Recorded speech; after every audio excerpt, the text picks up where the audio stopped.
అందరికీ నమస్తే. Welcome to news 360 special debate. నేను మూల శ్రీనివాస్. ఇక ఈరోజు బ్రేకింగ్ న్యూస్ చూస్తున్నాము. ఢిల్లీ మద్యం కుంభకోణం కేసులో నిందితురాలుగా ఉన్న ఎమ్మెల్సీ కవితకు సుప్రీంకోర్టు బెయిల్ మంజూరు చేసింది. ఆమె దాఖలు చేసిన బెయిల్ పిటిషన్పై జస్టిస్ బిఆర్ గవాయ్, జస్టిస్ విశ్వనాథన్తో కూడిన ద్విసభ్య ధర్మాసనం అయితే విచారణ చేపట్టింది. కవిత తరపున సీనియర్ న్యాయవాది మకుల్ రోహిత్గి, ఇక ఈడీ తరపున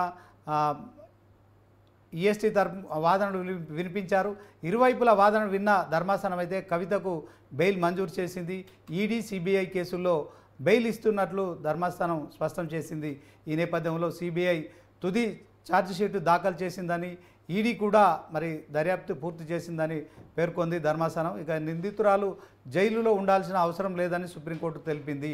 అందుకే బెయిల్ కూడా మంజూరు చేస్తున్నట్లు కూడా ధర్మాసనం వెల్లడించడంతో తెలంగాణ రాష్ట్ర వ్యాప్తంగా కూడా బీఆర్ఎస్ శ్రేణుల్లో ఒక నూతన ఉత్తేజం అయితే కనిపిస్తుందని చెప్పుకోవచ్చు. ఈ నేపథ్యంలో ఇక రాష్ట్ర వ్యాప్తంగా బీఆర్ఎస్ శ్రేణులు అయితే సంబరాలకు సిద్ధమవుతున్నారు. ఈ నేపథ్యంలో ఇది ఇవాల్టి స్పెషల్ డిబేట్. ఇక మార్చి 15న అరెస్ట్ అయిన కవిత తాజాగా సుప్రీంకోర్టు బెయిల్ మంజూరు చేయడంతో బయటికి రానున్నారు. ఈ నేపథ్యంలో ఇక ఢిల్లీకి అయితే ఇక బీఆర్ఎస్ ముఖ్య నేతలంతా కూడా తరలి వెళ్ళారు. సుప్రీంకోర్టులో ఈరోజు బెయిల్ వస్తుందని ఎక్స్పెక్ట్ చేసి ఇక మాజీ మంత్రులు హరీష్ రావు కావచ్చు, కేటీఆర్ కావచ్చు, తర్వాత ప్రశాంత్ రెడ్డితో పాటు మరికొంతమంది మంత్రులు, ఎమ్మెల్యేలు అంతా కూడా ఢిల్లీ సుప్రీంకోర్టు దగ్గర ఇప్పుడు వేచి చూస్తున్నారు. మరి కాసేపట్లో కవిత కూడా బయటకు వచ్చే పరిస్థితి ఉంది. ఈ నేపథ్యంలో డిబేట్లో పాల్గొనే ముందుగా అడ్వకేట్ ఎర్రం రాజిరెడ్డి గారితో మాట్లాడదాం. ఎర్రం రాజిరెడ్డి గారు చెప్పండి, ఇక ఇప్పటికే ఈడీ సిబిఐ ఈ కేసుల్లో మనీష్ సిసోడియా కూడా కొంతకాల క్రితం బెయిల్ మంజూరు చేసిన సంగతి మనకు తెలిసిందే. ఇక అదే తీర్పును ఇక బీఆర్ఎస్ పార్టీకి సంబంధించిన అడ్వకేట్ కూడా దాన్ని అంశంగా తీసుకొని కూడా వాదించారు. సో దీంట్లో కవితకు బెయిల్ మంజూరైంది. సో ఏ కండిషన్ల మీద కవితకు బెయిల్ మంజూరు చేసింది ఒకసారి చెప్పండి. నమస్కారం సార్. ఒకటి ఏంటంటే, ఎప్పటికైనా కానీ ఇన్వెస్టిగేషన్ ఎక్కడైతే పూర్తవుతుందో ఫర్దర్ ఇన్వెస్టిగేషన్ ఇంకా అవసరం లేదో అలాంటి సందర్భాలలో కోర్టు ఏం చేస్తుందంటే బెయిల్ మంజూరు చేస్తుంది. దానికి షూరిటీగా బాండ్ తీసుకుంటుంది. అది ₹1,00,000 కావచ్చు, 2 lakhs కావచ్చు. ఇందులో 1,50,000 రాశారు. ఆ తర్వాత ఒక కండిషన్స్ పెడుతుంది. ఎందుకంటే వీళ్ళు దేశం విడిచి వెళ్ళొద్దని, మరియు విచారణకు ఎప్పుడు పిలిస్తే అప్పుడు మళ్ళీ అందుబాటులో ఉండాలని చెప్పేసి, ఆ తర్వాత కూడా ఎలాంటి ఈ సాక్ష్యాలను ప్రభావితం చేయకూడదని, సాక్ష్యాలను ధ్వంసం చేయకూడదని, ఇట్లాంటి కండిషన్స్ సహజంగా పెడతారు. కవిత గారి విషయంలోనే కాదు, ఎవరి విషయంలో అయినా కానీ ఇట్లాంటి కేసులలో ఆ కండిషన్స్ అనేది బెయిల్లో ఉంటాయి. వాటికి సంబంధించి వాటి ఆధారంగా వాళ్ళకు బెయిల్ ఇస్తారు. అవన్నీ కూడా మేము పాటిస్తామని చెప్పేసి వీళ్ళు బాండ్ ఎగ్జిక్యూట్ చేస్తారు. బెయిల్ బాండ్ ఎగ్జిక్యూట్ చేస్తారు, షూరిటీ బాండ్స్ కూడా ఎగ్జిక్యూట్ చేస్తారు. దాని తద్వారా రిలీజ్ ఆర్డర్ తీస్తారు. ఆ తర్వాత వాళ్ళు బెయిల్ నుంచి విడుదలవుతారు సార్. ఇది ప్రొసీజర్. ఓకే, కవితకు వారికి స్పెషల్ గా కాదు, అందరు బెయిల్ మాదిరిగానే ఇది కూడా బెయిల్ అనుకునే మాత్రమే భావించాలి. ఓకే, సో షరతులతో కూడిన బెయిల్స్ ఇవ్వడం సహజమే, కానీ కవిత విషయంలో ఏమైనా ప్రత్యేక షరతులు ఉన్నాయా వకీల్ గారు? ఇప్పటి వరకు అయితే మనకున్న ఇన్ఫర్మేషన్ ప్రకారం అయితే ఏం షరతులు అయితే ఏం లేదు. ఎందుకంటే ఇప్పటికి చాలా కాలంగా ఆమె జైల్లో ఉన్నారు. కావాల్సినంత ఎవిడెన్స్ కూడా వాళ్ళు ఈడీ కానీ సిబిఐ కానీ ప్రొక్యూర్ చేసింది. ఇంకా ఫర్దర్ ఇన్వెస్టిగేషన్ అవసరం లేదు అనే సందర్భంలో మాత్రమే ఇస్తారు. కనుక ఇలాంటి కండిషన్స్ అనేది ఆల్వేస్ ఉంటాయి సార్. దాంట్లో అదే నేను చెప్పాను కదా, సాక్ష్యాలను ఇప్పటికీ ప్రభావితం చేయకూడదని, ప్లస్ సాక్ష్యాలను ధ్వంసం చేయకూడదని, ప్లస్ విచారణకి ఎప్పుడు కూడా అందుబాటులో ఉండాలని, అలాగే దేశం విడిచి వెళ్ళొద్దు అని చెప్పేసి ఇవి సహజమైన కండిషన్స్ మాత్రమే. అంటే వీటిని సహజంగానే మనం పరిగణించవచ్చు. ఏ బెయిల్లో అయినా షరతులు ఉంటాయి, దాంట్లో సహజమైన షరతులు ఉన్నాయి. ఇక విదేశాలకు వెళ్ళదు, పాస్పోర్ట్ కూడా హ్యాండ్ ఓవర్ చేయాలని చెప్పడం, పాస్పోర్ట్ హ్యాండ్ ఓవర్ చేయాలి. అది మామూలు చిన్న బెయిల్ కూడా పాస్పోర్ట్ హ్యాండ్ ఓవర్ చేయాలన్నది కనీస రూల్ అండి. ఓకే ఓకే, సో ఒకసారి విజయ్ నారా గారితో మాట్లాడదాము. అనలిస్ట్, ఆయన సీనియర్ జర్నలిస్ట్, ఏం చెప్తారు? విజయ్ గారు చెప్పండి. ఎలా చూస్తారు ఈ బెయిల్ని? మార్చి 15న అరెస్ట్ అయ్యి కవిత ఈరోజు బెయిల్పై బయటికి రావడం కావచ్చు, ఇన్ని రోజుల జరిగిన ఏవైతే పరిణామాలు ఉన్నాయో, బెయిల్ కోసం ఎన్నో కోర్టులను ఆశ్రయించడం కావచ్చు, పలుమార్లు కూడా మంత్రి కేటీఆర్, మాజీ మంత్రి కేటీఆర్, హరీష్ రావులు కూడా ఢిల్లీకి వెళ్ళడము, ఆమెను పరామర్శించడము, బెయిల్ వస్తుందని ఆశించడము. సో ఫైనల్గా సర్వోన్నత న్యాయస్థానం అయితే తీర్పు వెలువరించింది. ఒక మహిళ అనే సానుభూతి కూడా అందులో చూపించినట్టు తెలుస్తోంది. ఓవరాల్గా ఈ అంశాన్ని ఎట్లా చూస్తారు? చూడండి, కేసు మొత్తం లిక్కర్కి సంబంధించిన ఒక పాలసీ డిసిషన్. ప్రభుత్వం తీసుకున్నటువంటి పాలసీ డిసిషన్ మీద ఉమ్, కేంద్రం తన మాట ఢిల్లీలో ప్రధానమంత్రి ఉన్నటువంటి నేపథ్యంలో నా మాట చెల్లుబాటు అవుతలేదు, నేను దేశమంతా రాజునైపోయినా ఢిల్లీలో నా మాట చెల్లుబాటు అవుతలేదు, ఇక్కడ ఆప్ అనే పార్టీ అదేవిధంగా తెలంగాణలో ఉన్నటువంటి రాజకీయ పార్టీ రేపు పార్లమెంట్లో భవిష్యత్తులో థ్రెట్ అవుతుంది అనే ఒక ప్రధానమైనటువంటి కారణం ఈ రోజు కనిపించింది.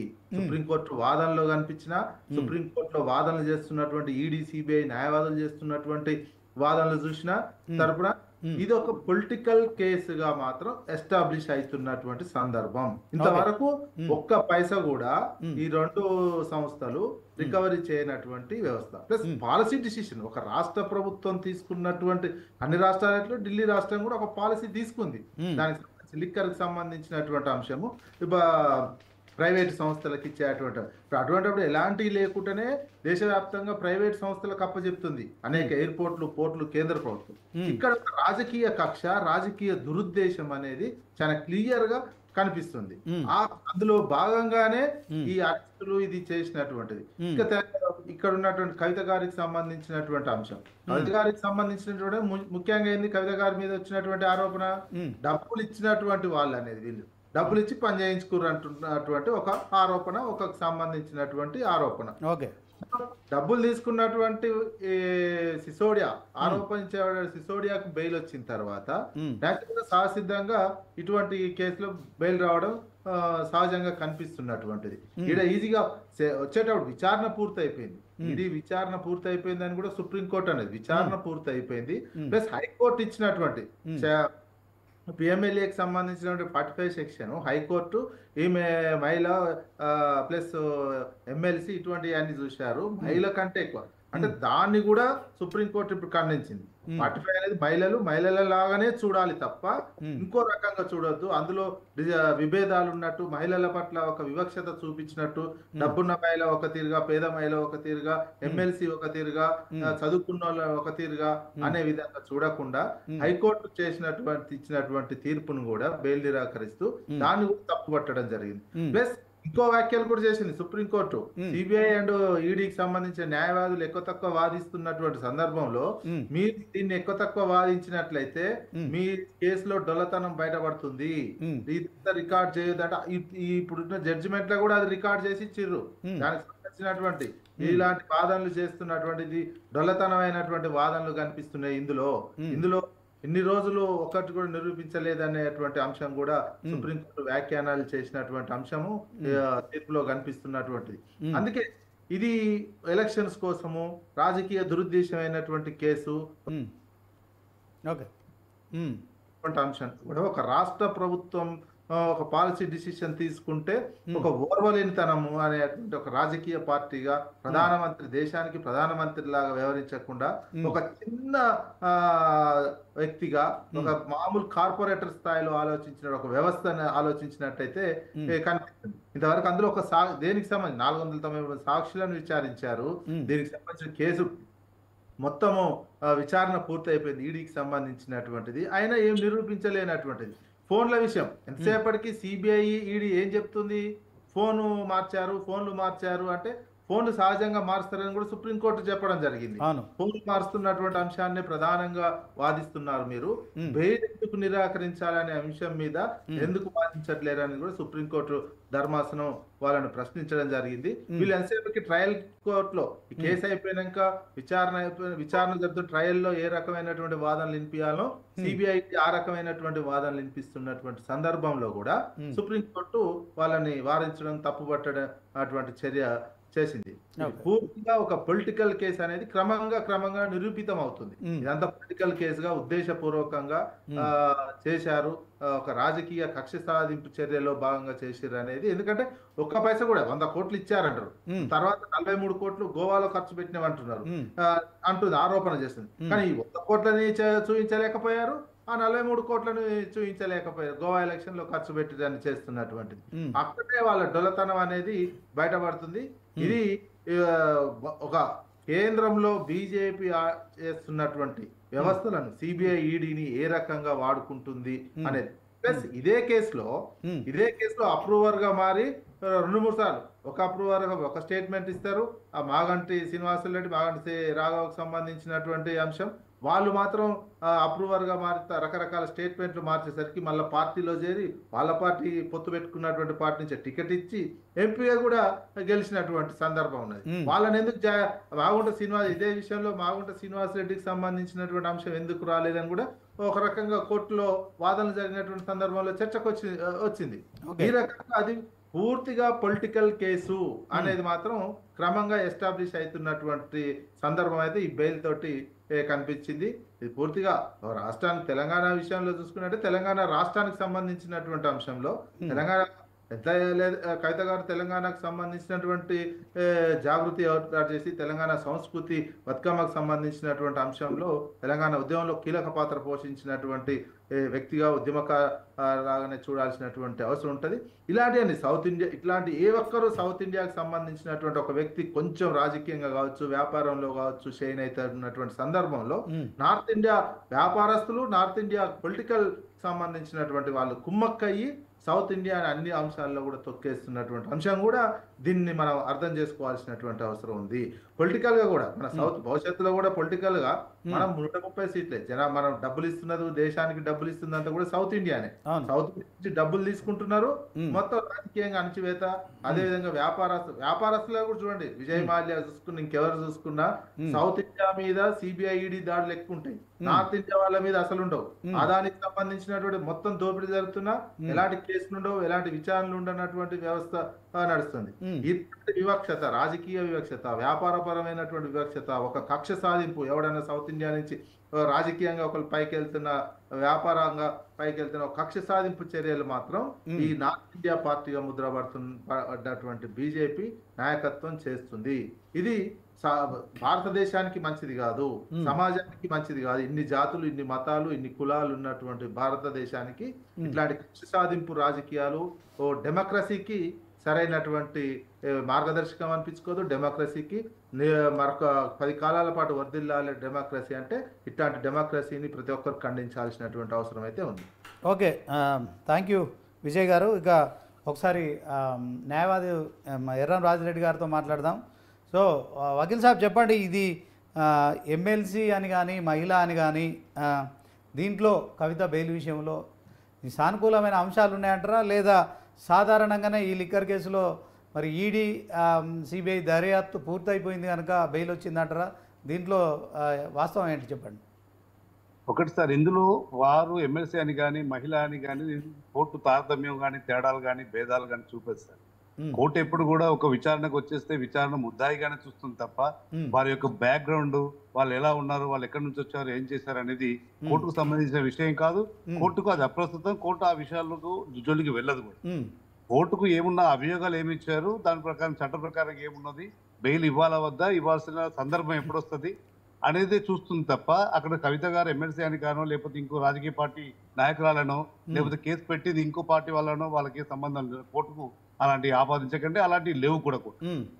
కేవలం అభియోగాలు నమోదైతే అభియోగాల దృష్ట్యా అక్కడ ఉన్న చట్ట ప్రకారంగానే ఒక కోర్టులు వెళ్తాయి తప్ప బెయిల్ ఇచ్చినా ఇవ్వకపోయినా అది చట్ట ప్రకారమే తప్ప ఇంకా ఏ రకంగా మనం స్పెక్యులేషన్స్ మనం ఏదైతే ప్రజలు లేకపోతే రాజకీయ నాయకులు ఇంకెక్కడ డిస్కస్ చేసుకున్నట్లుగా అవన్నీ కూడా కోర్టుకు సంబంధించినవి కావు.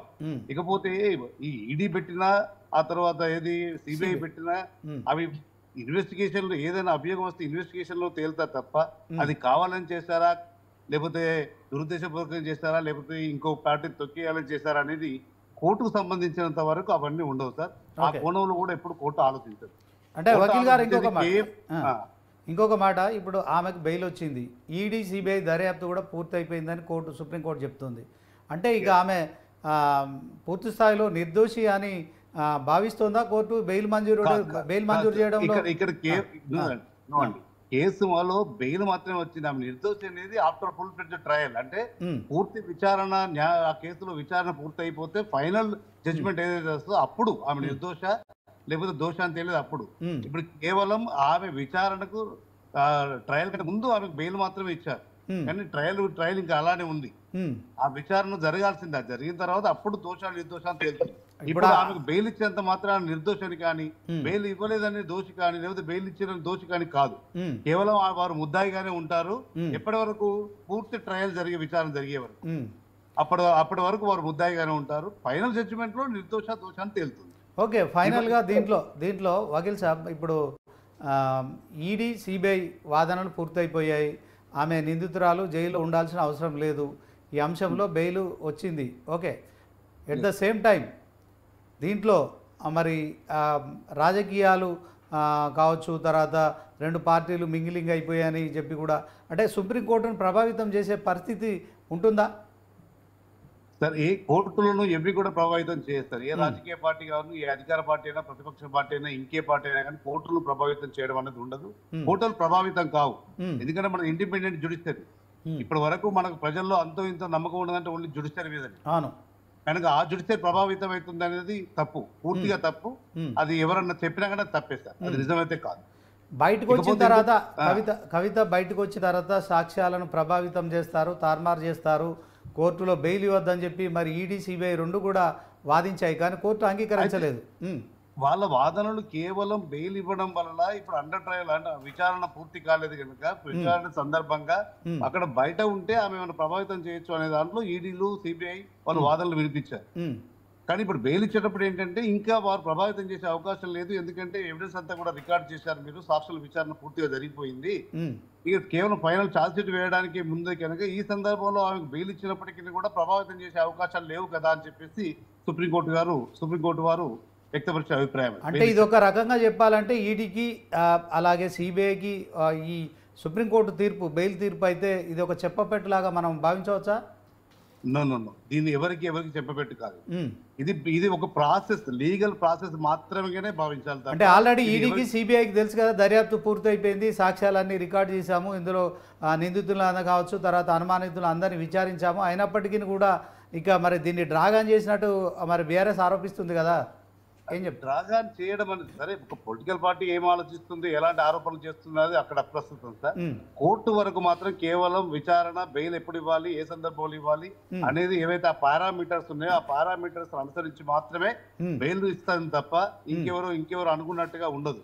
కోర్టులు ఎప్పటికి కూడా మీరు చూడండి, మనకు కింది కోర్టులో కావేరి బజౌజా అనుకుంటా జడ్జి గారు వారు కూడా చెప్పారు, ఇక్కడ మహిళ అని చెప్పేసి వారు ఇంటర్వ్యూ బెయిల్ కూడా పెట్టుకున్నారు చూడండి, కొడుకు ఎగ్జామ్స్ ఉన్నాయి అప్పుడు కూడా ఏమన్నారు, అవన్నీ కూడా కాదు, మీరు ఒక సాధారణ ముద్దాయిలాగానే చూస్తాం తప్ప ఇవన్నీ కూడా ఏవి కావు, అవన్నీ పరిగణించబడవు అని చెప్పి స్పష్టంగా బెయిల్ పిటిషన్ కొట్టేశారు.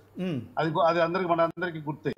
కనుక ఏదైనా కానీ పారామీటర్స్ క్రిమినల్ సంబంధించి ఆ చట్ట ప్రకారమే వెళ్తుంది కోర్టు తప్ప ఇంకెవరు ఎలాంటి ఆరోపణలు చేసినా అవి కోర్టుకు వర్తించవు. నిరాధారణ ఆరోపణల కిందకి వస్తాయి. కోర్టు విషయంలో మాత్రం మీరు ఇంకే రకమైన ఆరోపణలు చేయడానికి లేదు. ఓకే, వకీల్ సాబ్ ఫైనల్గా ఒకటి చెప్పండి, ఈ కేసు ఎప్పటి వరకు తేలే అవకాశం ఉంటుంది? మరి ఇక నిందితురాలుగా ఉన్న కవిత, ఎమ్మెల్సీ కవిత, తెలంగాణ మాజీ సీఎం కేసీఆర్ కూతురు, బీఆర్ఎస్ పార్టీ అధినేతకు సంబంధించిన గారాలు బట్టి మరి ఆమె 150 రోజుల పైగా జైల్లో ఉండడము, తర్వాత దీనిపైన మరి రాష్ట్ర వ్యాప్తంగానే దేశవ్యాప్తంగా కూడా సంచలనంగా మారిన ఈ కేసు ఎప్పటి వరకు తేలే అవకాశం ఉందంటారు? ఒకటి సార్, ఇప్పుడు ఏంటంటే ఇప్పుడు వారికి బెయిల్ వచ్చింది, ఇంకా చాలా మంది మిగతా అక్యూజ్డ్ కూడా ఉన్నారు. వాళ్ళందరినీ కూడా వాళ్ళందరి మీద అభియోగం దాఖలు చేసిన తర్వాత వాళ్ళ ఎగ్జామినేషన్, ఆ తర్వాత ట్రయల్, సాక్షులు ఇవన్నీ కూడా ప్రాసెస్ జరుగుతూ ఉంటాయి. Maybe it may take 1 or 2 years పట్టచ్చు. 1-2 సంవత్సరాలు ఈ కేసు పూర్తి స్థాయిలో తేలిపోతుంది అంటారు? తేలే అవకాశాలు ఉన్నాయి. కాకపోతే మధ్యలో ఇంకేమైనా ఇంటర్వెన్షన్స్ జరుగుతూ ఉంటే అది పొడిగా అంటే ఇంకా లేట్ అయ్యే అవకాశాలు కూడా ఉంటాయి సార్. బెయిల్ ఎన్ని రోజులకు ప్రాసెస్ సార్, అదే అంటున్నారు, ఇదంతా కూడా ట్రయల్ యొక్క ప్రాసెస్. అంటే ఈ బెయిల్ ఎన్ని రోజులు ఇచ్చారు? ఈ బెయిల్ పూర్తయిన తర్వాత మరొకసారి bail till dispose of the case. Okay, అంటే మరొకసారి జైలుకు తరలించే అవకాశం లేదు కవిత గారిని? లేదు. Right, thank you Vakeel Saab. ఇక ఇదే అంశంలో మరి బీఆర్ఎస్ నాయకులు విజయార్య క్షత్రియ చెప్పండి. సహజంగా ఆనందంగా ఉంటది కదా వాళ్ళ నాయకులు, బీఆర్ఎస్ సంబంధించిన నాయకులు కూడా ఉన్నారు జూమ్ లో. విజయార్య గారు నమస్తే అండి. నమస్తే. ఏంటండి, ఎలా ఫీల్ అవుతున్నారు ఈరోజు? ఫుల్ హ్యాపీనా? బీఆర్ఎస్ మొత్తం సంబరాలకు సిద్ధమవుతుంది, మీరు కూడా అదే కార్యక్రమంలో ఉన్నారా? మొత్తం మీద ఏంటంటే సత్యమే జయతే, ఇంతకుముందు అడ్వకేట్ గారు చెప్పినట్టు వాస్తవంగా మన విజయ్ గారు చెప్పిన దాంతో సంపూర్ణంగా నేను ఏకీభవిస్తున్నా తనతోటి. అలాగే అడ్వకేట్ గారు చెప్పేదాన్ని పార్షల్ గా నేను ఏకీభవిస్తున్నా.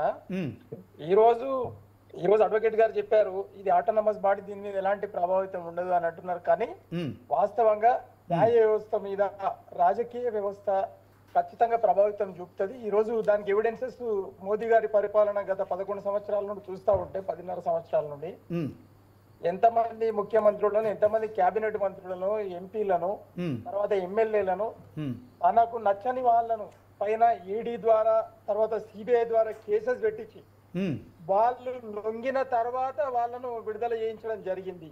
First point. అందులో భాగంగా ఇప్పుడు కూడా అలాగే జరిగిందంటారా? ఇప్పుడు అలాగే జరిగిందంటారా? లొంగినింటే మాత్రం కవిత గారు అసలు జైలుకే పోయేది కాదు. BRS party లొంగలేదు. 53 రోజులు జైలు జీవితాన్ని గడిపేదే కాదు. బీజేపీ ఒత్తిళ్లకు బీఆర్ఎస్ పార్టీ లొంగలేదంటారా సార్? చెప్పండి. బీజేపీ పార్టీ ఒత్తిళ్లకు బీఆర్ఎస్ పార్టీ ఒత్తిళ్లకు లొంగలేదంటారా? బీజేపీ పార్టీ చేసిన ఒత్తిళ్లకు బీఆర్ఎస్ పార్టీ లొంగలేదంటారా? 100% అయితే దాంట్లో ఇప్పుడు నేను అదే చెప్పబోతున్నాను. కొద్దిగా డిస్టర్బ్ చేయొద్దు, నాకు మళ్ళీ లయబోతుంది. ఓకేనా? నేను చెప్పని నాకు ఒక 5 నిమిషాలు టైం ఇవ్వండి. అయితే విజయ్ గారు చెప్పింది చాలా చక్కగా, ఏ పదం కూడా తీసేయని విధంగా ఉన్నది. అలాగే అడ్వకేట్ గారు చెప్పింది కూడా పార్షల్ గా, ఎందుకంటే ఆయన అడ్వకేట్ కాబట్టి ఆ విధంగానే చెప్పాలి, ఆయన తప్పు కాదది. అయితే ఇక్కడ ఎంతో మంది ముఖ్యమంత్రులను, అలాగే మరి కేబినెట్ మినిస్టర్స్ ను, మాజీ ఎమ్మెల్యేలను, మాజీ మంత్రులను ఆయన మొత్తం భారతదేశ వ్యాప్తంగా తన కబ్జాలోకి తీసుకోవడానికి గాను మంచి మంచి వ్యక్తుల మీద ఈ ఈడీని, సిబిఐని అడ్డం పెట్టుకొని కేసులు పెట్టించి లొంగిన తర్వాత వాళ్ళ పార్టీలో చేర్చుకున్న తర్వాత మాత్రమే వాళ్ళ మీద కేసెస్ ఎత్తడం జరిగింది. ఇది వాస్తవం, ఇది మనం గమనించాల్సిన అవసరం ఉంది. అయితే ఇక్కడ లొంగని 2-3 వ్యక్తిత్వాలు ఉన్నాయి. దక్షిణ భారతదేశంలో ఈ రోజు మరి మన తమిళనాడుకు సంబంధించినటువంటి నాయకత్వం, అలాగే మళ్ళీ తెలంగాణకు సంబంధించిన నాయకత్వమే ఈ రోజు వరకు మొత్తం ఉత్తర భారతదేశ పార్టీలకు పొంగలేదు. అందుకు కేసీఆర్ గారు తన తెలంగాణ రోషాన్ని ఈ రోజు వరకు కూడా ఉత్తర భారతదేశ పార్టీలకు నాయకత్వానికి చూపిస్తూనే వస్తా ఉన్నారు. తన సొంత కూతురైనా కూడా ఆయన విరవకుండా, సరే అయితే కష్టమైతుంది, ఇంకా 4 రోజులు అయిన తర్వాత ఆయన న్యాయ వ్యవస్థ కళ్ళు తెరుస్తుంది, మాకు న్యాయం చేస్తామని చెప్పి ఆయన చాలా ఓపికతోటి ఉన్నాడు, ఎంతో బాధను అనుభవిస్తూ. అందులో భాగంగా ఖచ్చితంగా మాకు వాస్తవంగా భారత రాజ్యాంగం ద్వారా ఎలాంటి ప్రభావితం లేకుండా, ఎవరి సపోర్ట్ లేకుండా మరి సుప్రీంకోర్టు మాకు న్యాయం చేస్తున్నది. కానీ సుప్రీంకోర్టుకు మేము ధన్యవాదాలు తెలియజేస్తా ఉన్నాం. భారత రాజ్యాంగాన్ని, అలాగే మరి భారత రాజ్యాంగానికి, చట్టాలన్నిటి కూడా మేము కూడా ధన్యవాదాలు తెలియజేస్తా ఉన్నాం. అయితే ఇందులో 2-3 పార్శ్వాలు ఉన్నాయండి. ఒకటి ఏంది అని అంటే రాజకీయ కుట్ర భాగంగా ఇక్కడ ఇంటి శత్రువులు, బయటి శత్రువులు మోదీ గారు, ఇంటి శత్రువులు చంద్రబాబు నాయుడు, రేవంత్ రెడ్డి గారు. కారణాలు మొన్న రేవంత్ రెడ్డి గారు మరి 5 కోట్లకు మా ఎమ్మెల్సీని కొనడంలో 5 కోట్లకు మరి మాట్లాడి 50 లక్షల రూపాయలు అడ్వాన్స్ ఇవ్వడానికి పోయినప్పుడు తెలంగాణ పోలీసుల మరి స్ట్రింగ్ ఆపరేషన్ లో దొరికినటువంటి రేవంత్ రెడ్డి గారు, అలాగే మరి A2గా ఉన్నటువంటి సూత్రధారి మరి పాత్రధారి ఏమో రేవంత్ రెడ్డి, సూత్రధారి చంద్రబాబు నాయుడు గారు. మరి వీళ్ళిద్దరూ కక్షగట్టి కేసీఆర్ ప్రతిష్టను దిగదార్చాలని చెప్పి సంకల్పించారు. అట్లనే మోదీ గారు మొన్నటికి మొన్న 2.5 సంవత్సరాల నుండి ప్రయత్నం చేస్తా ఉన్నారు, తెలంగాణలో పాగా వెయ్యాలి. మరి వెయ్యాలి అని అంటే విజయారాయ్ గారు 1 మినిట్. మీరు ఇప్పుడు కవిత బెయిల్ మీద బయటకు వస్తుంది, బీఆర్ఎస్లో ఒక కొత్త ఉత్సాహం కనిపిస్తోంది. కేసీఆర్ కూడా, మరి కేసీఆర్తో మీరు మాట్లాడారా, కేటీఆర్తో మాట్లాడారా, హరీష్ రావు గారితో మాట్లాడారా? రాష్ట్రంలో తాజా పరిస్థితులు ఎలా ఉన్నాయి చెప్పండి. ఇక ఈ అంశంలో చెప్పిన తర్వాత విజయారాయ్ గారు, మీరు ఇప్పుడు మనం కవిత బెయిల్ అంశంలో చర్చ చేస్తున్నాము. అయితే సార్ వినండి, ఇప్పుడు అందు గురించి నేను ఏం చెప్తానంటే అక్కడ ప్రజలకు అర్థం కావాలండి. ప్రజలకు తెలుసు విజయారాయ్ గారు. ఇప్పుడు కవితకు తప్పు చేసిండు కేసీఆర్ పిల్లలు తప్పు చేసిర్రు, కేసీఆర్ పార్టీ తప్పు చేసిరని ఈ రోజు రేవంత్ రెడ్డి అనే చాలితే మరి నడుం బిగించి చంద్రబాబు నాయుడు చెప్పినట్టు ఇట్టున్నందుకు కాను ఇదే ప్రాబ్లం వచ్చి పడ్డది. కాబట్టి అక్కడ మోదీ గారు మరి ఆయన పార్టీ ఏం చేసింది అని అంటే కేసీఆర్ గారు లొంగనందుకు గాను ఎమ్మెల్యేలను కొనడానికి సంతోష్ గారిని పంపించి ఇక్కడ ఒక ప్రయోగం చేసిన ఎమ్మెల్యేలను కొనడానికి, అది కూడా స్ట్రింగ్ ఆపరేషన్ లో భారతీయ జనతా పార్టీ పట్టుడు పోయింది. ఇక్కడ తెలుగుదేశము మరి భారతీయ జనతా పార్టీ మరి ఇద్దరికి మరి ఒక నాయకుడు అవసరం ఉండే ఆ రేవంత్ రెడ్డి అనేట ఆయనను ముందల పెట్టుకొని ఇవన్నీ కూడా కుట్రలు కుతంత్రాలు అన్నీ ఎట్టి పరిస్థితులలో ఈ 2023 అసెంబ్లీలో ఖచ్చితంగా మరి కేసీఆర్ గారిని కింద పడేయాలనుకున్నారు. మరి ప్రజలను పక్కదారి పట్టించారు, అబద్ధాలు చెప్పిర్రు. మరి ఆ విధంగా వాళ్ళు ఈ రోజు కాంగ్రెస్ రూపంలో ఉన్న దేశం ముఖ్యమంత్రి రేవంత్ రెడ్డి అయ్యిండు.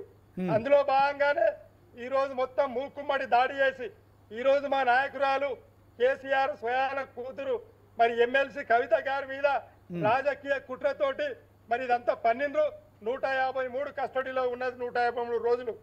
ఇందులో భాగంగా మేము చాలా ఆనందిస్తా ఉన్నాం. ఈ రోజు నిజంగానే తెలంగాణ ప్రజలు గెలిచిర్రు, 4 కోట్ల తెలంగాణ ప్రజలు గెలిచిర్రు, భారత రాష్ట్ర సమితి గెలిచింది, భారత రాష్ట్ర నాయకులు కార్యకర్తలు అందరూ గెలిచారండి.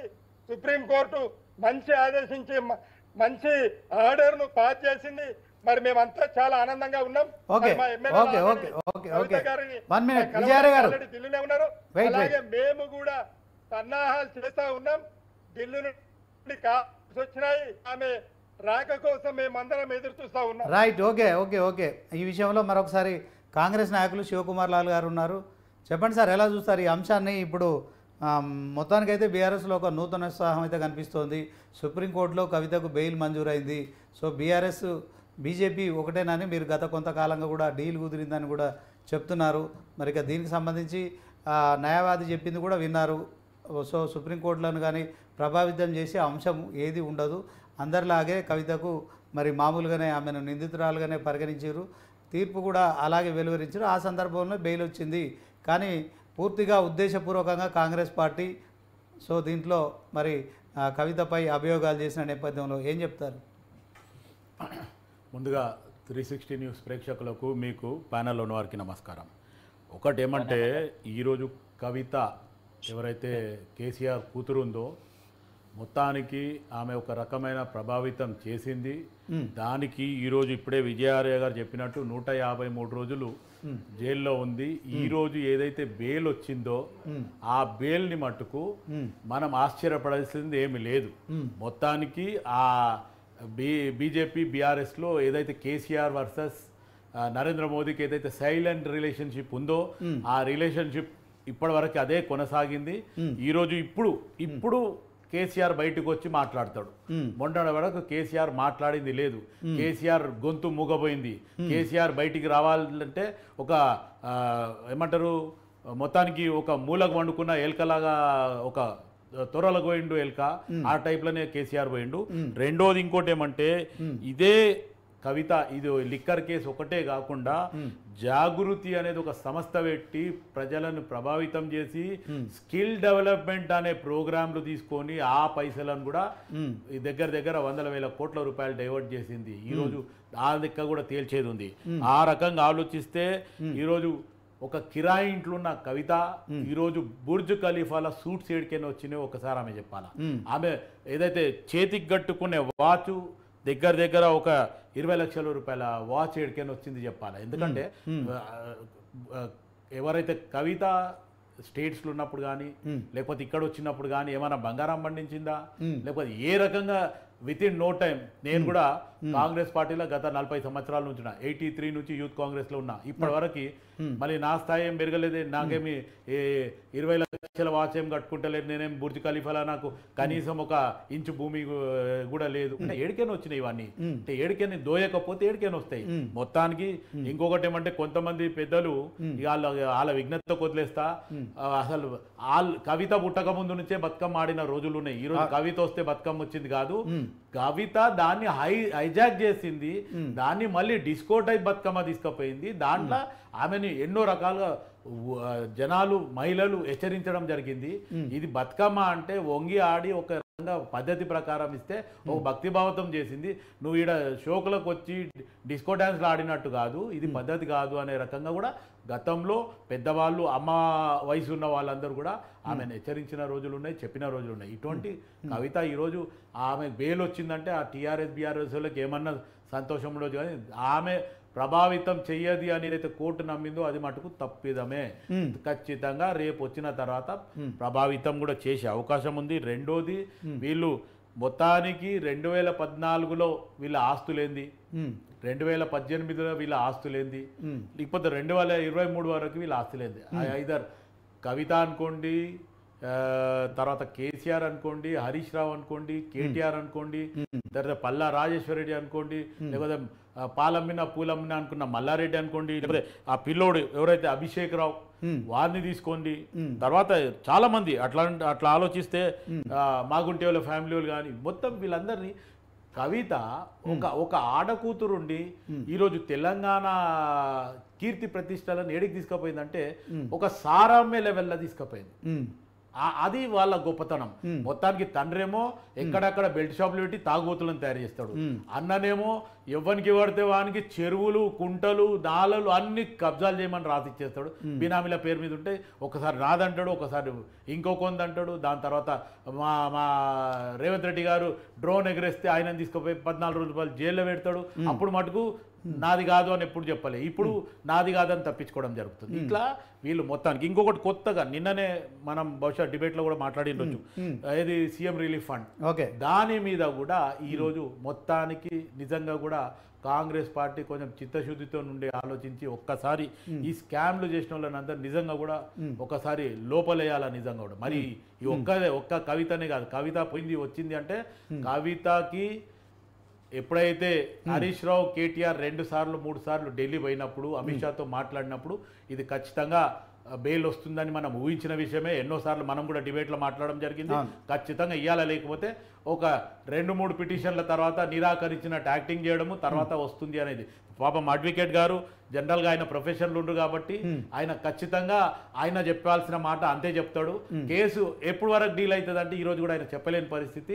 ఒక 1-2 సంవత్సరాలు అవ్వచ్చు, అవుతుంది అనే డిసిషన్ ఆయనకు కూడా తెలియదు. ఎందుకంటే మన దగ్గర కోర్టుల నాన్ పెంచేది కానీ లేకపోతే బెంచ్ మీదకి రానియకుండా చేయడం కానీ ఎన్నో రకాలుగా మార్పులు చేస్తున్నారు. అది రైట్. ఒక విషయం శివకుమార్ లాల్ గారు, మనం ఒకసారి విజయ్ గారితో మాట్లాడతాం. విజయ్ గారు చెప్పండి, ఇక బీజేపీ బీఆర్ఎస్ డీల్ కుదిరింది. సో మరి గతంలో కవిత తెలంగాణ జాగృతి సంస్థ పేరుతోటి ఆమె చాలా రకాలుగా స్కిల్ డెవలప్మెంట్ అని చెప్పి కూడా డబ్బులు వసూలు చేశారు. ఇక జాగృతి పేరుతోని బతుకమ్మను ఓన్ చేసుకునే కార్యక్రమం చేశారు. మొత్తానికి బుర్జు ఖలీఫాలో కూడా మరి ఆమెకు సూట్స్ సంపాదించుకోవడం కావచ్చు, 20 లక్షల రూపాయల వాచ్ కూడా ఆమె ధరిస్తున్నారు. సో కేసీఆర్ తాగుబోతులను తయారు వచ్చినాయి, ఆమె ఫామ్ హౌస్లు కూడా ఉన్నాయి 2. కేసీఆర్ రాష్ట్రంలో అధికారంలో ఉన్న సమయంలో లిక్కర్కి సంబంధించిన సేల్స్ పెంచడం కావచ్చు. ఇక తాజాగా మరి కవిత ఢిల్లీలో ఇదే లిక్కర్ వ్యాపారం విషయంలో ఇట్లాంటి ఆరోపణలు చేస్తున్నారు. ఏం చెప్తారు? ఇవి రాజకీయ పరమైనటువంటి ఆరోపణల కిందనే చూడాల్సినటువంటి అవసరం ఉంటుంది. బీజేపీ వాళ్ళు ఏమంటున్నారు, కాంగ్రెస్ వాళ్ళతో కుమ్మక్క దానికోసమే బెయిల్ వచ్చిందని బండి సంజయ్ ట్వీట్ చేసిండు. కాంగ్రెస్ వాళ్ళు ఏమంటున్నారు, బీజేపీకి సంబంధించిన వాళ్ళతో చేసి ఇది రాజకీయ పార్టీలుగా 2 పార్టీలు చేసుకునేటువంటి ఆరోపణలు ఒక పార్టీ రాజకీయ ఆరోపణ కిందనే చూసుకోవాల్సినటువంటి అవసరం ఉన్నది. దీనికి సంబంధించిన రాజకీయ ఆరోపణలు చేసుకోవడం ఒకటి, ఇక కరప్షన్ కి సంబంధించినటువంటి అంశం ఉంటే కరప్షన్ కి సంబంధించిన అంశం ఇప్పుడు అధికార కాంగ్రెస్ పార్టీ ఉంది, విచారణ చేసుకోవచ్చు, వాళ్ళ పార్టీ ఏదైనా చేసి బయటపెట్టే అవకాశం ఉంటది. కరప్షన్ గురించి కాంగ్రెస్ పార్టీ చెప్పడం అంటే దయ్యాలు వేదాలు వెల్లించినట్టే ఉంటది. ముఖ్యమంత్రి గారు ఉన్నారు, ముఖ్యమంత్రి గారికి రెడ్ హ్యాండెడ్ గా దొరికిరు కదండి 50 లక్షల తోటి. వాళ్ళ పార్టీ ముఖ్యమంత్రి గారు రెడ్ హ్యాండెడ్ గానే దొరికిరు కదా. దానికి సంబంధించింది ఏమైంది, ఇంకోటి కూడా వచ్చింది. ఇప్పుడు వాల్మీకి కేసు ఒకటి, వాల్మీకి కేసు కర్ణాటకలో జరిగితే తెలంగాణకు లింకులు బయటపడ్డాయి. ఆ లింకులు ఎక్కడి అనేది ఎందుకు బయటకు వస్తలేవు? మరి ఏమన్నా బీజేపీ ఇట్లా రేవంత్ రెడ్డిని బీజేపీ రక్షిస్తుందా? అక్కడ ఈడీ నోటీసులు ఇస్తుంది, అయ్యే ఖాతాలకు ఇక్కడ సంబంధించినటువంటి నోటీసులు ఇయ్యదు, ఏమి ఇయ్యదు. ఎందుకు ఇయ్యదు? మరి వాళ్ళని ఎందుకు విచారణ, ఆ ఖాతాలు ఎవరు ఎందుకు విచారణ చేయదు? ఇది ఇక్కడ ఏం జరుగుతుందంటే తెలంగాణలో అదాని కోసము బడే బాయ్ చోటే బాయ్ ఏకమైపోయారు. తెలంగాణ జర్నలిస్ట్ గా తెలంగాణ వాదిగా నేను చెప్తున్నా, తెలంగాణలో అదానీని రప్పించడానికి ఇన్నాళ్ళు తెలంగాణలో అదానీని అడుగు పెట్టలే. ఇప్పుడు అదాని అడుగు పెట్టాలంటే ఏం జరుగుతుంది? అదానీ కోసము అదానికి జరుగుతున్నటువంటి ఒక మహాయజ్ఞం ఇది. అదానీని తెలంగాణలో ఎట్లా మొబిలైజ్ చేయాలి, ఎట్లా కూర్చోబెట్టాలి అనే ఒక యజ్ఞం జరుగుతుంది. ఆ యజ్ఞంలో బడేబాయ్ ప్రధానమంత్రి మోడీ గారు, ఇక్కడ ఉన్నటువంటి చోటేబాయ్ వాళ్ళ పార్టీకి సంబంధించిన ప్రభుత్వ అధినేత మిలాఖత్ అయినట్టు ఈజీగా అనిపిస్తుంది. ఇప్పుడు ఏంటి? ఇప్పుడు ఇక్కడ అదానికి సంబంధించినటువంటి అంశాలు ఇక్కడ రావాలి. ఓల్డ్ సిటీ కరెంటు బిల్లులు అప్పగించాలి. అక్కడ ముందే కంట్రోల్ చేయాలంటే ఈ చెరువులకు సంబంధించి ముందర పెట్టి అక్బరుద్దీన్ ఓవైసీని వీళ్ళని కంట్రోల్ చేయాలి. అదాని డైరెక్ట్ వస్తే వాళ్ళు ఎక్కడ ఏం చేస్తుందో ఏమో అనేది. అదానికి ముందు ఓల్డ్ సిటీ కరెంటు బిల్లుల విషయం అప్పచెప్తారు. ఆ తర్వాత రాష్ట్రం అంతా అప్పగిస్తున్నారు. ఈ అంశాలు అదాని వచ్చేసరికి ఫీల్డ్ ని క్లీన్ చేసి పెట్టాలి. ఎక్కడ ఏ ఒత్తిడి రావద్దు, ఎవరన్నా ఉంటే ఇట్లాంటివి చేసి మేము ప్రెషర్ పెట్టి అది చేస్తాము అనేది.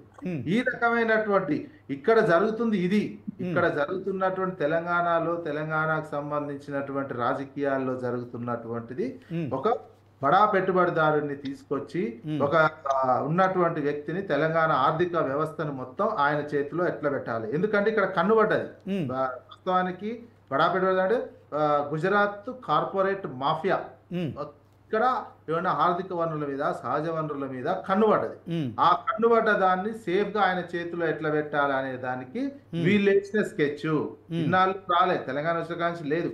వీళ్ళు ఎవరెవరు వేసిన స్కెచ్ అంటే గుజరాత్ కు సంబంధించినటువంటి రాజకీయ నాయకులు, ఇప్పుడు దేశ ప్రధానిగా ఉన్నటువంటి వాళ్ళు, అదేవిధంగా ఇక్కడ ఉన్నటువంటి సహకరిస్తున్నటువంటి కాంగ్రెస్ ముఖ్యమంత్రికి సంబంధించినటువంటి పూర్తి సహకారంతో స్విట్జర్లాండ్ లో ఒక ఒప్పందం చేసుకొని వచ్చారు.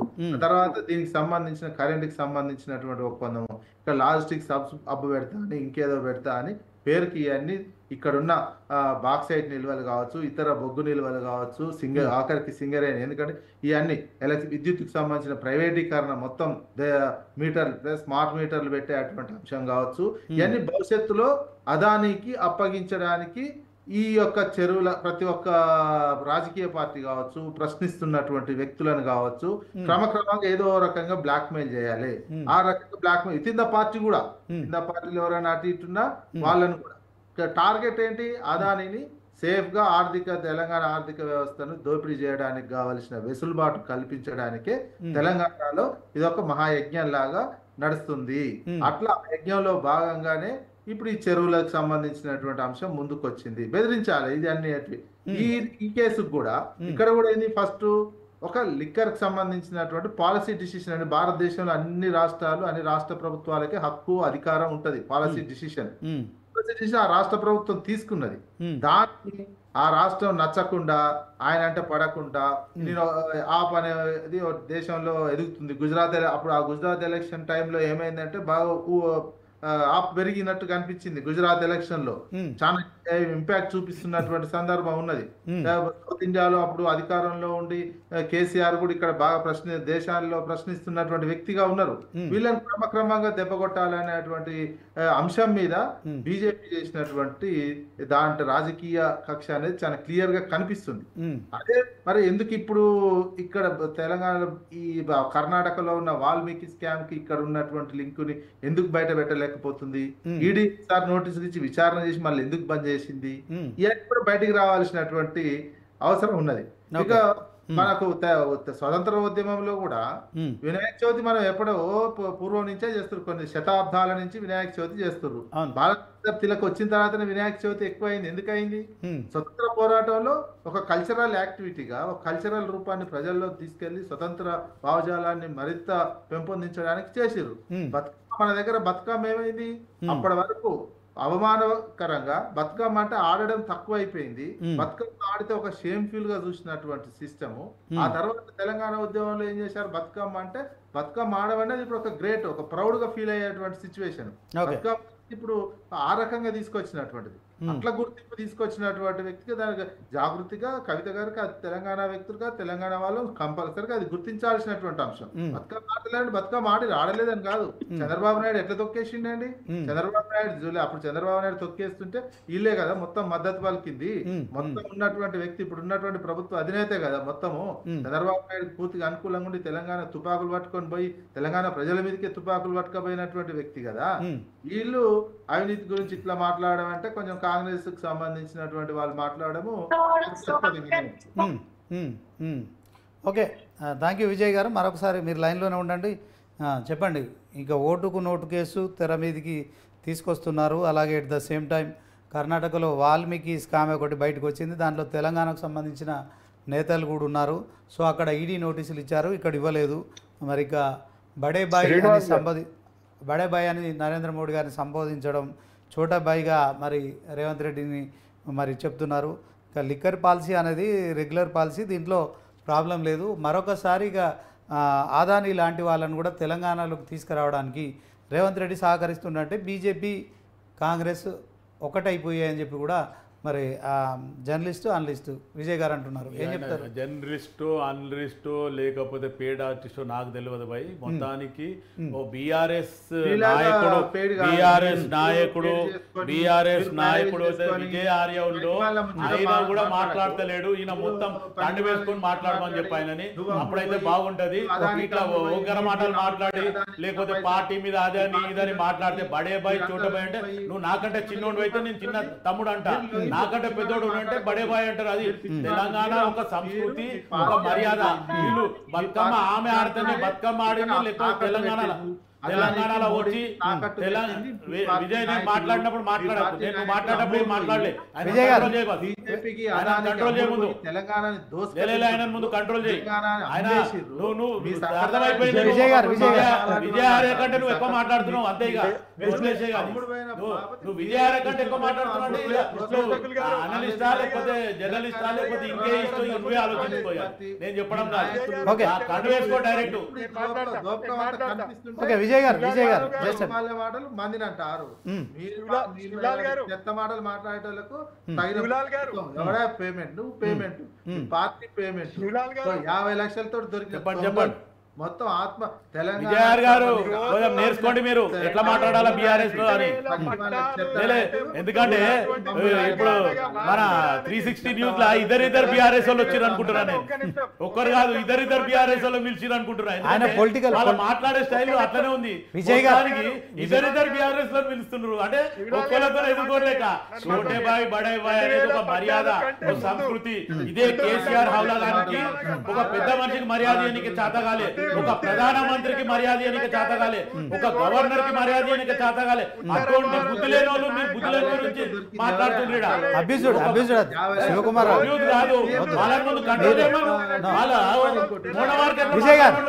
విజయ్ గారు జస్ట్ విజయారే గారు మీరు మాట్లాడారు. వాళ్ళిద్దరు మాట్లాడవు, నేను మాట్లాడి వాళ్ళు మూడలో మాట్లాడుతున్నారు. మీరు ముందు తెలుసుకోవాల్సిన అవసరం ఉంది. చెప్పండి. అసలు మొత్తం తెలంగాణలో చెడబుట్టినోడు రేవంత్ రెడ్డి అనే విషయం తెలుసుకోవాల్సిన అవసరం ఉంది. రెండవది ఏంటంటే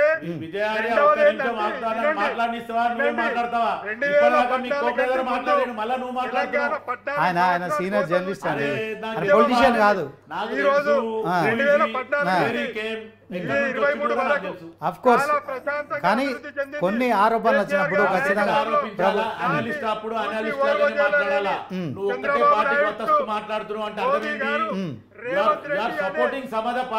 ఓకే విజయార గారు వెయిట్ ఒక్క నిమిషం ఆగండి. మీరు ఆగండి విజయార గారు మాట్లాడండి. ఓకే, మీరు ఇంతకు ముందు ఏమన్నారు? కవిత గారి గురించి ఏమన్నారు, కేసీఆర్ గారి గురించి ఏమన్నారు, పార్టీ గురించి ఏమన్నారు అంటే బీజేపీ తోటి మేము ఒకవేళ నిజంగానే కలిసిపోయినమే అనుకో, ఈ పరిస్థితి మాకు ఎందుకు వస్తుంది, ఎన్నికలలో మేము ఎందుకు మాకు 0 వస్తుంది, తర్వాత కవిత గారు ఎందుకు గెలిపోతారు? అరే కనీస జ్ఞానం ఉండి మాట్లాడాలి కదా. మరి నువ్వు కలిపేటప్పుడు పొంతన పెట్టేటప్పుడు ఒక పద్ధతి అనేది ఉంటది. ఒకటి ఏంది అని అంటే ఈ రోజు హైదరాబాద్ ఈరోజు ఇంటర్నేషనల్ సిటీ అయ్యింది. అలాగే ఆర్థిక వ్యవస్థ మెరుగుపడ్డది. మరి క్యాపిటల్ 3 లక్షల పైసలు అభివృద్ధిని చూసి ఓర్వజాలని మరి మోదీ గారు, చంద్రబాబు నాయుడు గారు, మరి రేవంత్ రెడ్డి ఇక్కడ తెలుగుదేశం లేదు కాబట్టి మరి కాంగ్రెస్ ను కొని ఈ రోజు అసలు కాంగ్రెస్ లేదు, తెలుగుదేశం కాంగ్రెస్ ఉంది. దానికి ముఖ్యమంత్రిగా ఉండి ఈ రోజు రేవంత్ రెడ్డి ద్వారా మొత్తం సర్వనాశనానికి మూల కారణం అవుతా ఉన్నారు. కాబట్టి మీకు నిజమైన కాంగ్రెస్ నాయకులు అయితే మీరు రేవంత్ రెడ్డి గారిని సీఎం గా దించండి, దాని తర్వాత మాట్లాడాలి. మీకు నిజంగా ఏమన్నా రోషం ఉంటే సీఎం గా రేవంత్ రెడ్డి గారిని దించాల్సిన అవసరం ఉంది. లేదు అనంటే తెలంగాణ అంటుకపోతుంది, తెలంగాణ ఆగమైతుంది, తెలంగాణ నాశనం అవుతుంది. ఇది నేను గంటాపరంగా చెప్తా ఉన్నా. దీన్ని తెలంగాణ బిడ్డవైతే శివలాల్ గారు మీరు దయచేసి మీ కాంగ్రెస్ సీనియర్ నాయకులకు మీరు కాలు మొక్కుతారా? సోనియమ్మాయి, రాహుల్ గాంధీని వెంటనే రేవంత్ రెడ్డి గారిని సీఎం కుర్చీని తప్పియండి. లేదు అనంటే టీఆర్ఎస్ పార్టీ ఉన్నది. ఈ రోజు మా బిడ్డ జైల్లో పడితే ఈ రోజు న్యాయం జరిగింది. ఇక ఈ రోజు నుండి మీ కథ చూస్తాం ఇక తెలంగాణలో. ఎందుకంటే మేం బాధలో ఉంటే మహాభారతంలో లాగా మీరు నవ్విరు 153 రోజులు మీరు నవ్విర్రు మొత్తం రేవంత్ రెడ్డి టీం. కాబట్టి మీకు అసలు కనీసం ఆడబిడ్డ అనే సోయి లేకుండా మాట్లాడుతూ ఉన్నారు, తెలంగాణ బిడ్డ అనే సోయి లేకుండా మాట్లాడుతూ ఉన్నారు. కేసీఆర్ గారి పిల్లలు ఉద్యమంలో పాల్గొన్నారండి, ఉత్తగా ఇంట్లో కూర్చోలే. కుటుంబ పాలన అంటే అసలు okay okay okay okay Vijay గారు, విజయార్య గారు వెయిట్ వెయిట్ వెయిట్ ఓకే, ఇంకొకసారి కేసీఆర్ గారి గురించి మీ వాయిస్ కట్ అయితే విజయ్ గారు, విజయార్య గారు వెయిట్ వెయిట్ వెయిట్. సో బీఆర్ఎస్తో బీజేపీ కుమ్మక్కైన క్రమంలో పార్లమెంటులో మేము ఎంపీ సీట్లు 0 కోల్పోయే వాళ్ళం కాదు. At the same time Kavitha ఇన్ని రోజులు జైల్లో ఉండే కాదు. సో మీరు చేస్తున్న ఆరోపణలు కరెక్ట్ కాదు అని చెప్తున్నారు. At the same time Revanth Reddy ఓటుకు నోటు కేసులో ప్రత్యక్షంగా దొరికిండు 50 లక్షల రూపాయలతోనే 5 కోట్లకు డీలు. ఆ విషయంలో కాంగ్రెస్ వైఖరి ఏంటని అడుగుతున్నారు, చెప్పండి. ఒకటేమంటే అండి, ఈరోజు వాళ్ళు బీఆర్ఎస్ వాళ్ళు మాట్లాడే భాష ఈరోజు వాళ్ళు ఒక్కసారి సరి చూసుకోవాలి. ఈరోజు ఆయన తెలంగాణ బిడ్డలు, ఆమె తెలంగాణ బిడ్డ అంటుండ్రు. ఒక్కసారి ఆమె చేసిన బతుకమ్మ విషయంలో కవిత ప్రాచుర్యం కల్పించారు. ఇక్కడ కేవలం తెలంగాణకే పరిమితం చేయకుండా మొత్తం దేశ విదేశాల్లో కూడా బతుకమ్మ గొప్పతనాన్ని చాటిన సమైక్య రాష్ట్రంలో మీకు ఐడియా ఉందో లేదో తెలియదు. నాకు ఐడియా మా అన్న పిల్లలు కూడా ఈరోజు బిడ్డలు జర్మనీలో ఉన్నారు. వాళ్ళు ఈ రోజు ఈడనే పుట్టి పెరిగిన వాళ్ళు 15-20 సంవత్సరాల నుంచి అక్కడ ఉన్నారు. అక్కడ ఉన్నోళ్ళు కూడా బతుకమ్మ ఈడ ఉన్నప్పుడు ఆడినరు, అక్కడ పోయినాక కూడా ఆడినరు. అర్థమైందా? ఆడపిల్లలు బతుకమ్మ వచ్చేది కవిత ఇంటర్నేషనల్ ఆడినరని కాదు. బతుకమ్మ అనేది ఇక్కడ తెలంగాణ పుట్టిన పిల్లలు ఎవరైనా ఉండని, మన తల్లులు వయసు ఉన్నోళ్ళు కూడా ఉండని బతుకమ్మ ఆడినరు. మన తల్లుల వయసులో ఉన్నోళ్ళు కూడా ఈరోజు యుఎస్ లో లేరా? వాళ్ళు ఆడరా? ఈమె తీసుకొస్తేనే పబ్లిసిటీ అయిందా? అది వాళ్ళు చెప్పుకోవడానికి పనికి వస్తుంది అంత మటుకే. అది ఓకే. ఒరిజినల్ బతుకమ్మని తీసుకుపోయి డిస్కో బతుకమ్మ చేసింది కవిత. ఆ మాటకు నేను అది ఫైండ్ అవుట్ చేసిన. రెండోది, ఈరోజు కేసీఆర్ అనే వ్యక్తి ఒక ప్రధానమంత్రికి మర్యాద ఇయ్యాడు, ఒక గవర్నర్ కి మర్యాద ఇయ్యాడు. మరి ఎవరికి మర్యాద ఇచ్చాడయా? నువ్వు పోని ప్రజలని ఈ ముఖ్యమంత్రి నువ్వు అయినప్పటి నుంచి నువ్వు ఫామ్ హౌస్ లో మళ్ళీ ఇప్పుడు వండుకునేదాకా, పర్మనెంట్ గా వండుకునేదాకా ఎప్పుడన్నా ఏ ప్రజలతో కలిసినవా? ఏ ప్రెస్లనన్నా ముఖాముఖి మాట్లాడినవా? లేకపోతే ప్రజల వద్దకు ఎవడన్నా వచ్చి నువ్వు ప్రజా దర్బార్ పెట్టినవా? నేను స్వయాన ఇదే కేసీఆర్ కు రాతపూర్వకంగా రాసి ఇచ్చి సీఎం స్టాంప్ వేయించుకున్న కాపీస్ నా దగ్గర ఉన్నాయి. ఈ రోజు ఆయనకు చాలా సూచన సలహాలు చేయడం జరిగింది. తెలంగాణ కొత్త రాష్ట్రము, ఈ గతంలో నేను కాంగ్రెస్ వాదినైనా సరే కాంగ్రెస్లో కొన్ని చేసిన దాన్ని మీరు మార్పులు చేసి చేయాలని చెప్తే ఆయన ఒక మంచి చేస్తాడనుకునే ఉద్దేశంతో తెలంగాణ ప్రజలు కానీ, లేకపోతే కవులు కానీ, కళాకారులు కానీ, సకల జనులు కానీ అందరు ఆలోచిస్తే ఈరోజు ఒక్కొక్క 1,53,000 రూపాయలు, 1,50,000 రూపాయలు తలకాయ మీద అప్పు పెట్టి ఈరోజు ఏ ప్రాజెక్టు పెట్టినా అన్ని డొల్లా ప్రాజెక్టులు, ఏది చేసినా స్కామ్స్, స్కీమ్లు. ఈరోజు ప్రతి దగ్గర ఆలోచిస్తే వీళ్ళు చేసిన దాంట్లో 10th క్లాస్ పిల్లలు చనిపోయినారు వీళ్ళ పుణ్యం, ఇంటర్మీడియట్ పిల్లలు చనిపోయినారు వీళ్ళ పుణ్యం, డిగ్రీ ఇప్పుడు అంశం లేకపోతే చనిపోయినారు. ఎవరు తెలంగాణ వచ్చిన తర్వాత ఉమ్మడి ఆంధ్రప్రదేశ్ ఏదైతే ఉండనో దానికంటే అధ్వానం చేసి పెట్టిన ఈ కేసీఆర్ గురించి వీళ్ళు గొప్పలు చెప్తారు. అందులో ఇంకా శివకుమార్ వేరే మాట్లాడుతున్నారు. మీకు ఒక క్వశ్చన్ విజయ్ గారు వేశారు. గుజరాత్ మాఫియాని తెలంగాణలోకి అనుమతిస్తున్నారు, ఆదాని కంపెనీలకు ఇక్కడ మీరు రెడ్ కార్పెట్ వేస్తున్నారు. ఓవరాల్గా మరి బీజేపీకి ఆదానికి బంధం గురించి గతంలో విమర్శలు చేశారు. తెలంగాణలో ఆ కంపెనీ నుంచి పెట్టుబడులు తీసుకోవడం ఏం చెప్తారు? ఇప్పుడు తెలంగాణ కాంగ్రెస్ పార్టీ అధికారంలోకి వచ్చి 8 నెలలు అయిందండి. ఈ 8 నెలల కాంగ్రెస్ పార్టీ ఫస్ట్ ఏం చేసింది, రివ్యూ మీటింగ్ పెట్టి ఏ శాఖలో ఎంత ఉంది అంటే ఏ మంత్రిత్వ శాఖలో ఏముందని చెప్పడం జరిగింది. తర్వాత ఈ రోజు మొత్తానికి ఖజానా ఖాళీ చేసి పట్టి ఊడ్చుకొని పోయినరు. లేదు అదే చెప్తున్నా. ఈ రోజు పెట్టుబడులు తీసుకురావాలనుకుంటే ఒక సబ్జెక్ట్ లా అదాని ముందుకు వస్తా అంటే ఇదే హైదరాబాద్ లో కరెంటు బిల్లులు కేసీఆర్ ఏది మేము ఫ్రెండ్లీ పార్టీ అనుకున్న కేసీఆర్ కి చెక్ పెట్టడానికే ఈ రోజు దాంట్లో మీరు హైడ్రాను ప్రయోగిస్తున్నారు. ఇప్పుడు ఈ రోజు హైడ్రా తీసుకొచ్చి ఎవరైతే దొంగలు లంగలు సపోర్ట్ చేసిన ఫామ్ హౌస్లను అన్ని కూలగొడుతున్నారు. పార్టీలకు అతీతంగా కాంగ్రెస్ పార్టీ ఉన్నా కూలగొడతాం, బీజేపీ ఉన్నా కూలగొడతాం, ఎంఐ ఉన్నా కూలగొడతాం, బీఆర్ఎస్ ఉన్నా కొడతాం. ఈరోజు బీజేపీ వాళ్ళు కూడా ఈరోజు కాంగ్రెస్ పార్టీ చేస్తున్న పనికి ఈరోజు రఘునందన్ రావు గారికి నిజంగా కూడా విశ్వేశ్వర రెడ్డి గారికి నిజంగా లైవ్ ద్వారా మీకు కూడా థ్యాంక్స్ చెప్తున్నామై. ఒక మంచి నిర్ణయానికి మీరు సపోర్ట్ చేస్తుండ్రు. ఈ రోజు ఇదే KCR and family, KTR and దొంగలకి ఈ రోజు గడగడలాడుతుంది. హైడ్రా అంటేనే పేరు గుండె గడగడలాడుతుంది. Right, okay. ఈ రోజు ఎక్కడ చూసినా టైమ్ అప్.